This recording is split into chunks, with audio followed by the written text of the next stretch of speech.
the world's most beautiful game, or one of history's darkest nightmares. Today, football fills stadiums with joy, passion, and celebration. But centuries ago, this same game inspired fear across entire kingdoms. In medieval England, crowds did not gather for entertainment. They gathered for chaos. The year was 1314. King Edward II issued a shocking decree across the realm. Football was banned. Anyone caught playing could face prison, or even the gallows. But what could possibly make a king fear a simple leather ball? The truth is far darker than most people imagine.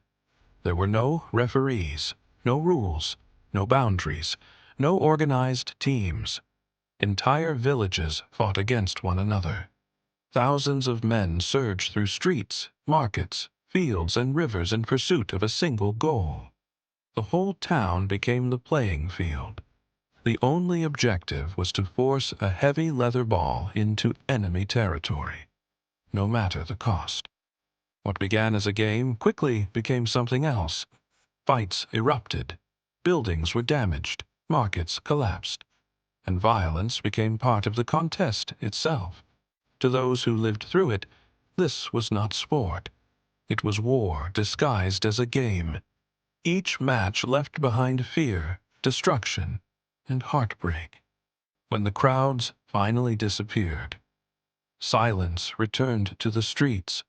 Broken homes remained, ruined markets stood abandoned, and the leather ball that had started it all lay alone among the wreckage. The beautiful game had survived, but its origins were far darker than anyone could have imagined. Before England ever knew football, the game's darkest origins were already being written thousands of years earlier, far from Europe. In ancient Han Dynasty China, a game called Cuju was not entertainment. It was military training designed to prepare soldiers for war. Every kick mattered. Every mistake was watched. For these warriors, victory and failure carried consequences far beyond the field. Players had to send a heavy ball through a tiny opening high above the ground, a challenge demanding extraordinary skill and precision. Before emperors and armies, defeat brought public humiliation, and sometimes punishment severe enough to terrify every soldier watching. Day after day, under banners and torchlight, warriors trained relentlessly, knowing fear was often their greatest opponent. But China was not alone. Across the ocean, another civilization transformed ball games into something even more mysterious. Among the Maya, Pok-a-Tok was more than a sport. It was a sacred ritual played before gods, kings, and entire cities. With only hips and elbows, players battled to send a heavy rubber ball through a stone ring mounted high above the court. And in one of history's most shocking traditions, victory could bring the highest honor and the ultimate sacrifice. From Chinese battlefields to Mayan temples and finally to modern stadiums, football's story is far older, stranger, and more extraordinary than most people ever imagined. History hides many secrets, and this was one of them. Let's return to the dark and chaotic centuries of England, where football was known not as a sport, but as mob football. This was the 14th century, a time when entire neighborhoods fought each other instead of organized teams. In many towns, rich and poor districts turned the game into a battlefield, carrying generations of rivalry onto the streets. Even the ball itself reflected the brutality of the age, crafted from animal bladders and deliberately weighted with mud to make it heavier and harder to control. When the match began, thousands of men charged forward at once. There were no sidelines, no referees, and no limits. The streets, markets, bridges, and fields of entire towns became the playing ground. What started as a contest quickly descended into chaos. Hidden beneath cloaks were daggers, short swords, and sharpened tools, waiting to be used when tempers exploded. As crowds collided, many people never even touched the ball. They were simply caught beneath the crushing force of hundreds of bodies surging through narrow streets.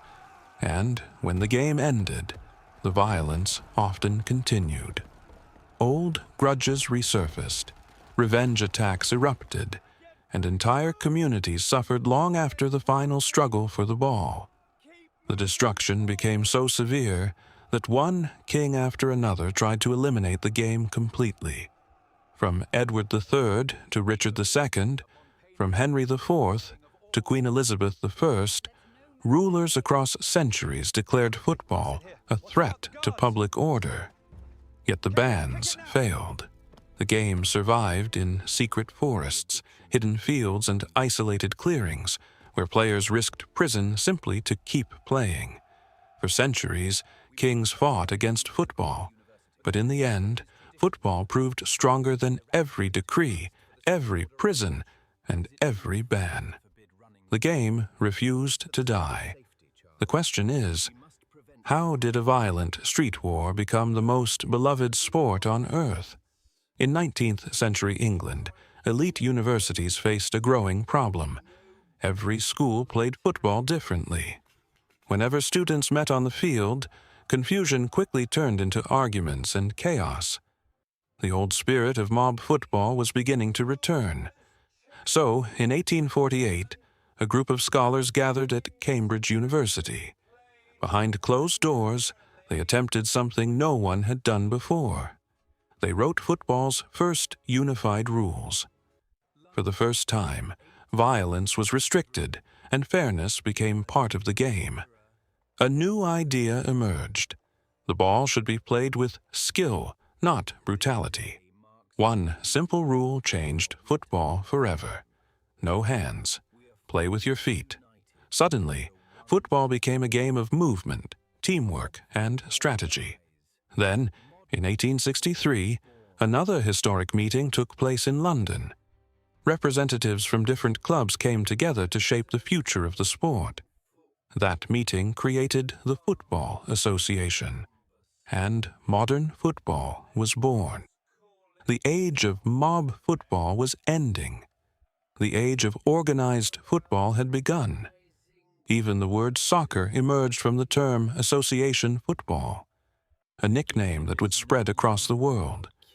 After centuries of violence, revenge, and chaos, football had finally transformed into something greater. Not a battle for survival, but a beautiful game built on skill, intelligence, and teamwork. Football had finally become a civilized game, but now it was ready to conquer the world.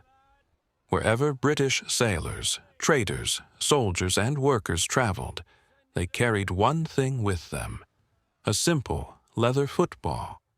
In South America, local communities watched this strange new game and quickly fell in love with it. From Africa to Asia, football spread across continents, crossing borders, cultures, and languages. Its greatest strength was its simplicity: one ball, two goals, and anyone could play. Soon, football fever swept across the globe as clubs, leagues, and supporters emerged everywhere.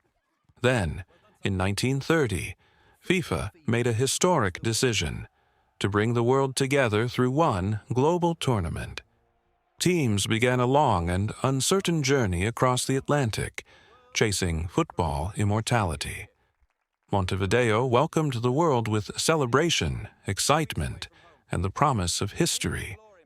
Yet only 13 nations answered the call, becoming football's first World Cup pioneers. The final was set. Argentina versus Uruguay, a match charged with pride, passion, and tension. Before kickoff, a fierce argument erupted over a simple question: whose ball would be used? The atmosphere became so intense that even the referee feared for his own safety.